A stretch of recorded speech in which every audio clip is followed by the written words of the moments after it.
Let's talk about One Piece this week, fellas. 10:58, I believe. I'm losing track of the chapter numbers, to be honest. I keep skipping the names and just going to read the chapters because it's Friday morning. I've been anticipating it all week, and I'm like, where's my chapter? And yeah, it's 10:58. New Emperors.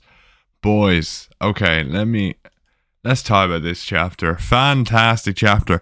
I'm going to be honest, it really recontextualizes the last chapter for one or two reasons, because yeah, it was a little underwhelming the last chapter. Like, no one's gonna disagree with that, right? But I feel like it made this chapter hit so well. Like, if you go from reading an okay chapter with a few problems to reading this fantastic, one of the best chapters of the year, probably the best chapter of the year so far, you're gonna.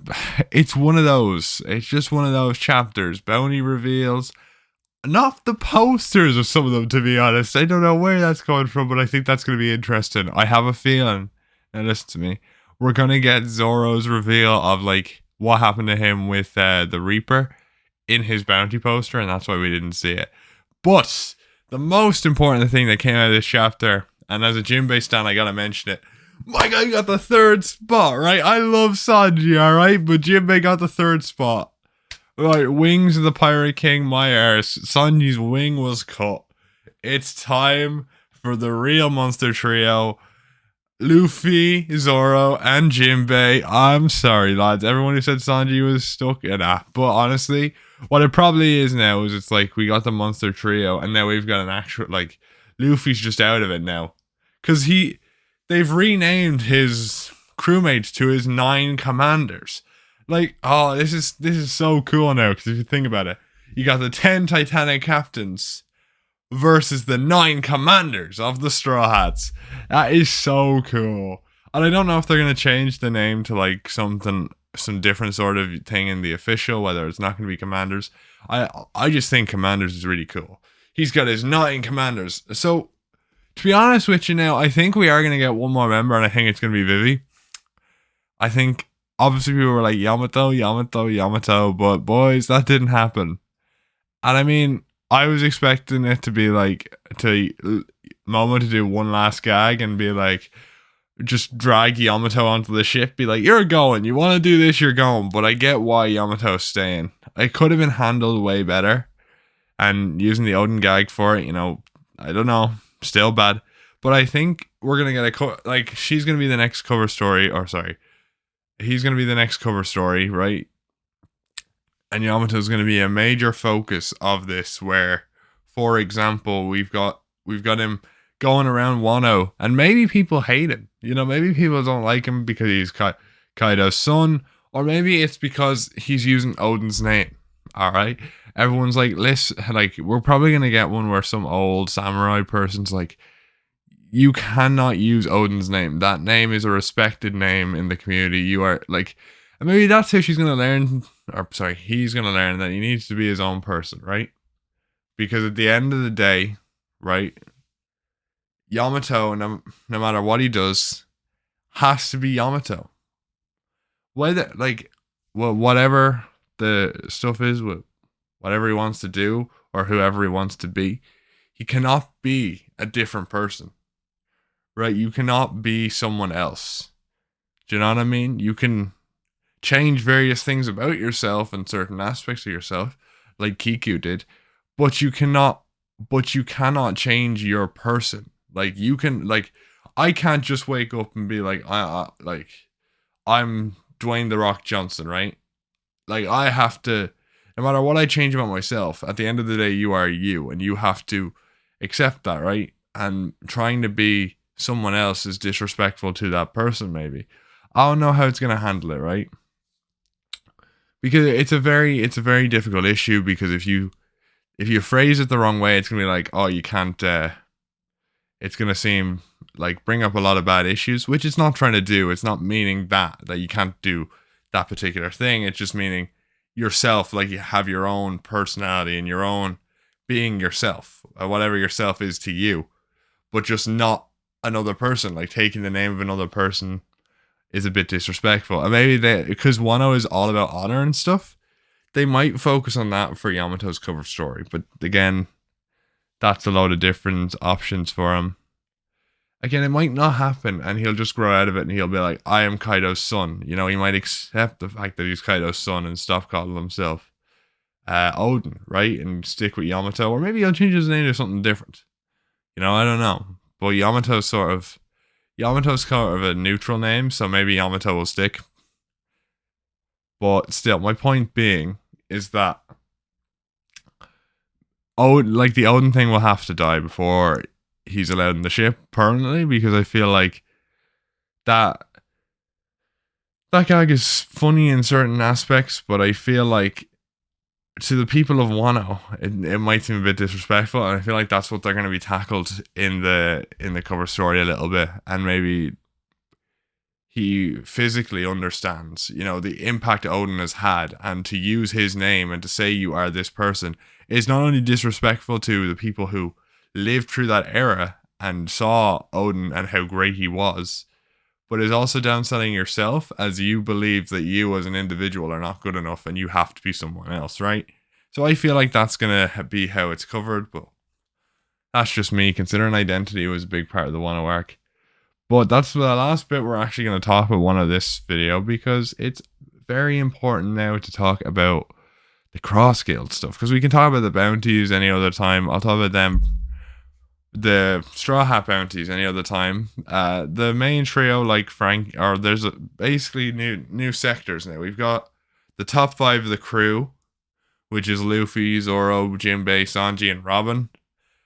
I'm a bit disappointed. Robin should have got the 1 bill, so we had the top 5 crewmates having the 1 bill.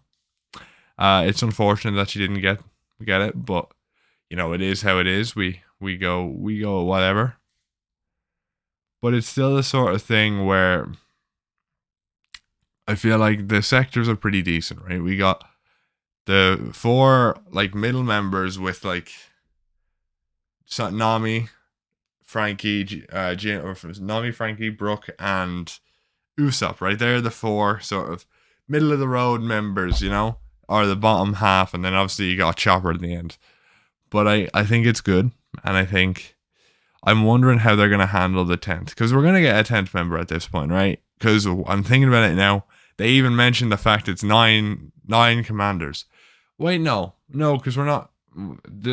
Does the 10 Titanic captains include Blackbeard? Because that's how this is going to be decided, right? Because if the 9 Titanic captains does definitely include Blackbeard, then you're going to have a thing where it's like, okay, now they might have enough members and we might not get new members.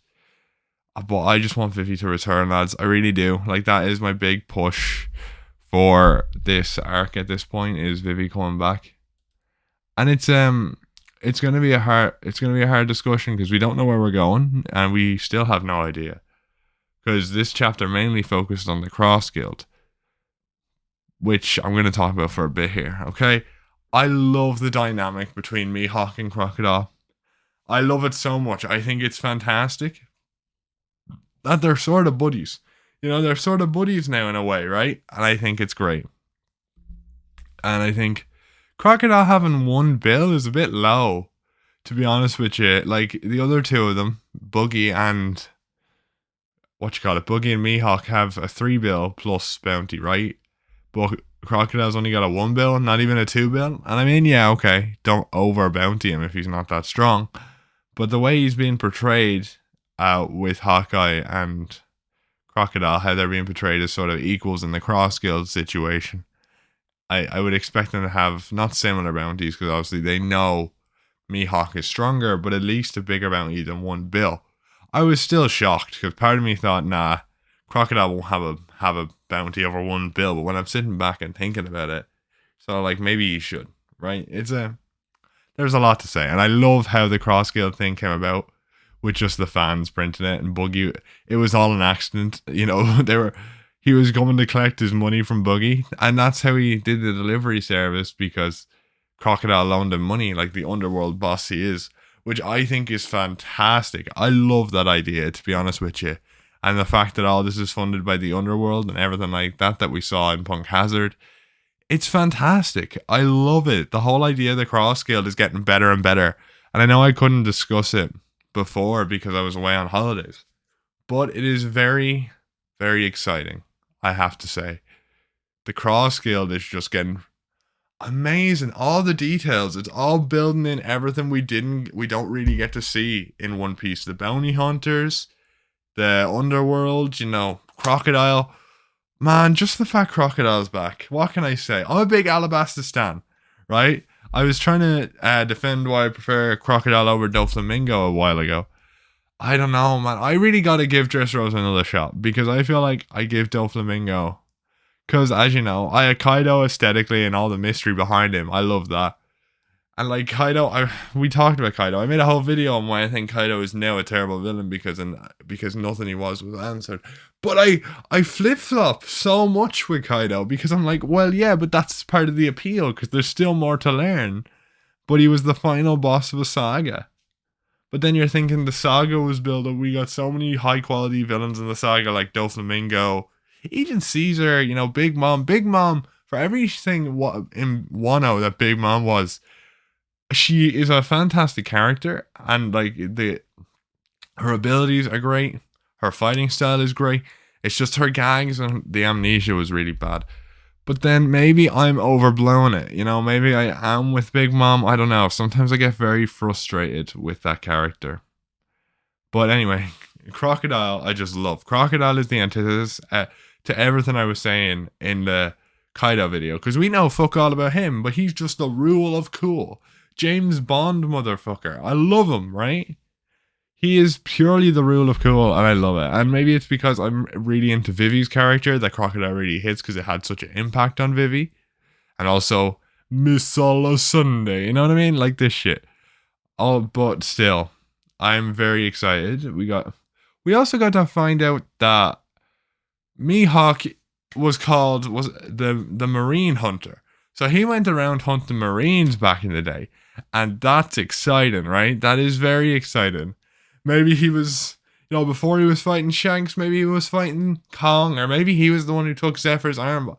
Everyone was like, oh yeah, this is the guy who took Zephyr's arm. But people are determined now. So where did that theory come from, right? Was there like a flashback here? I'm going to actually look through the chapter right now. Because was there a flashback? Let me go through this stuff, right? We got... Here we go. Yeah, but where's the Marine Hunter stuff? There's no... he's not thinking away and showing Zephyr. So I'm wondering where Zephyr came from. Is it just because he's the only Marine we know who was hunted by a pirate? That could entirely be it. And since Oda's on a canon movie characters kick right now, maybe that's it, I have no idea. I am just excited out of my bloody mind for this. Oh god. And I'm thinking, boys, I'm hyped. I am really hyped right now. And we didn't actually get an Uda cover story this week. We got a Caesar cover story. And everyone was like, how is Caesar gonna beat fucking Katakuri, boys? How is that gonna happen? He doesn't. He's just being a weasel again. The weasel Gastino. He's like, oh, help me. He's actually hindering them. I wouldn't be surprised if they get captured again because he's fucking hindering them. Look, they're all getting poisoned by his fucking gas, bro. What are you doing? I don't know. But this cover story has been surprisingly controversial because everyone thought it was Crocodile and Daz Bones rocking up. They were like, that would be cool, that sort of thing. Have those guys rock up, take Big Mom's territory. Imagine Mihawk just popped up while Big Mom was away and was like, there we go, done. I think we also got the name of Buggy's Island, did we? I think we did this chapter, which I am excited as fuck for. Because that's good to know. We get more islands. Where is the stuff? Here we go. We got...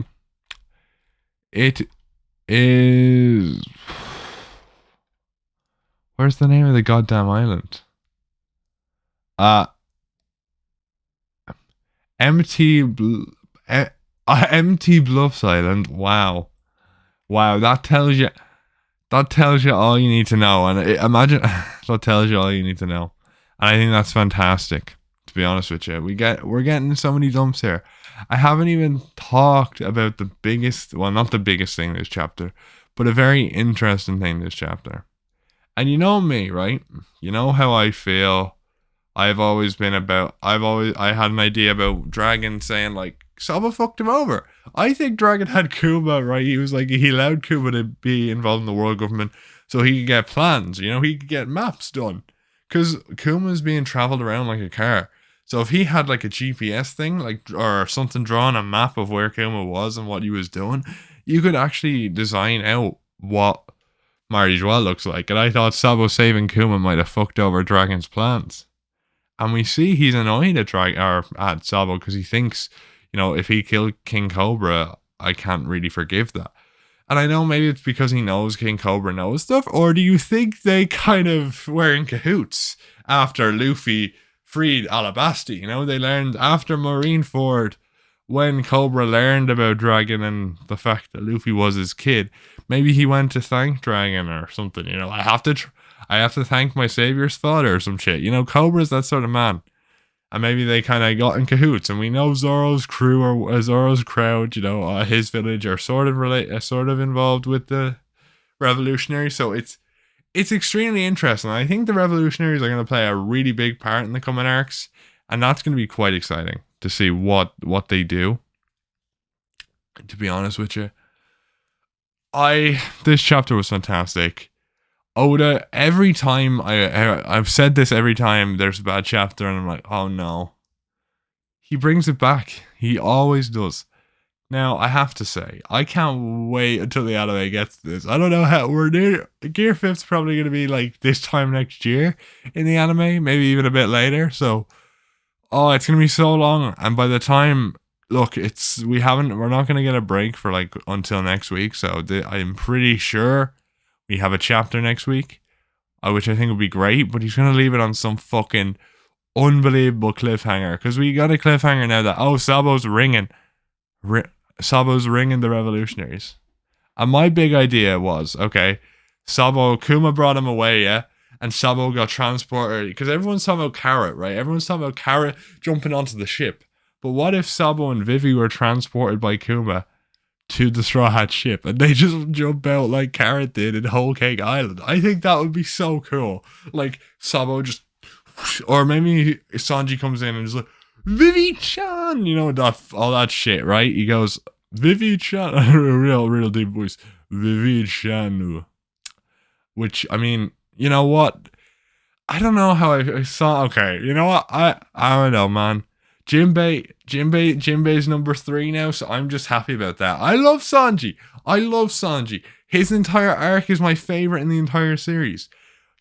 I prefer his fight to fucking Zoro's fight in Wano. Him in Whole Cake was fantastic. He used to be my second favorite character, and then Act 2 of Wano brought him down to the last spot. But then he went back up, because I can't believe, I've said this before, I cannot believe Oda made that plotline actually work for his character. And I just, bro, I'm still annoyed, but you gotta do what you gotta do. And hey, the bounties are cool. I heard someone say it was based on their birthdays, which is very interesting.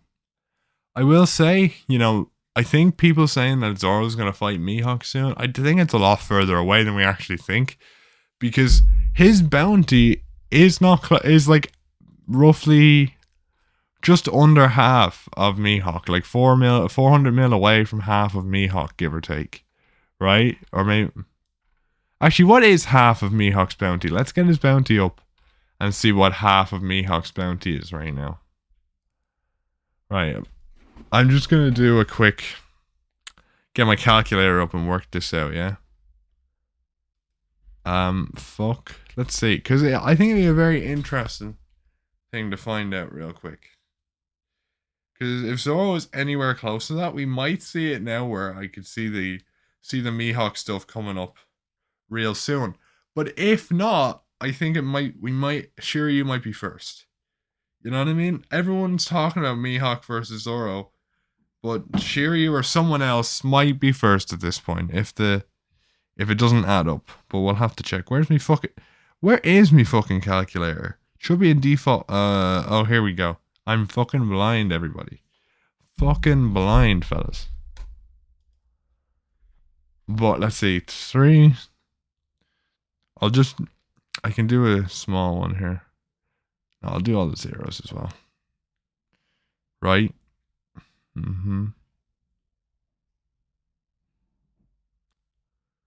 Is that... No, that's 300 and something mil, isn't it?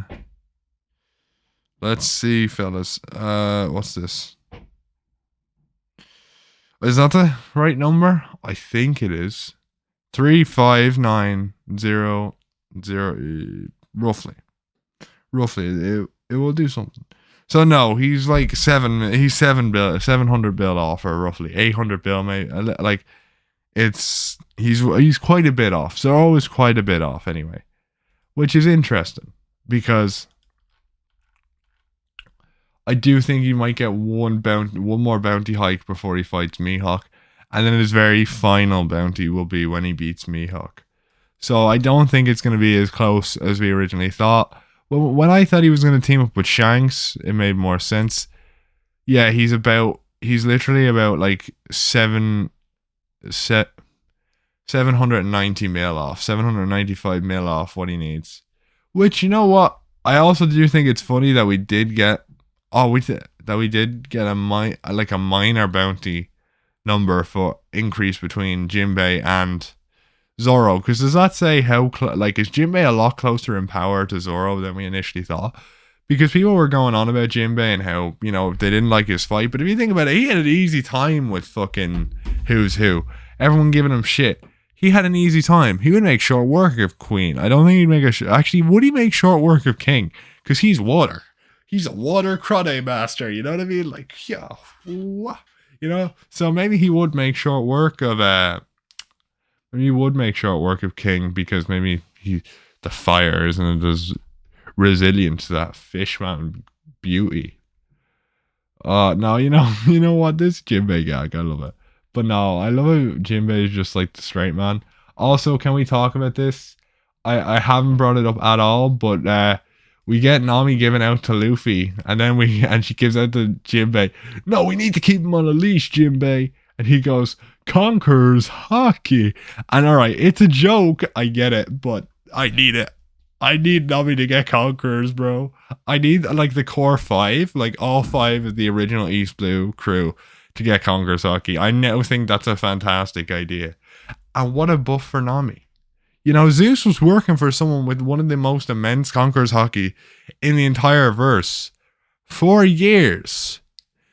Do you know what I mean? 4 absolute years. So pushing him back now to say, oh no,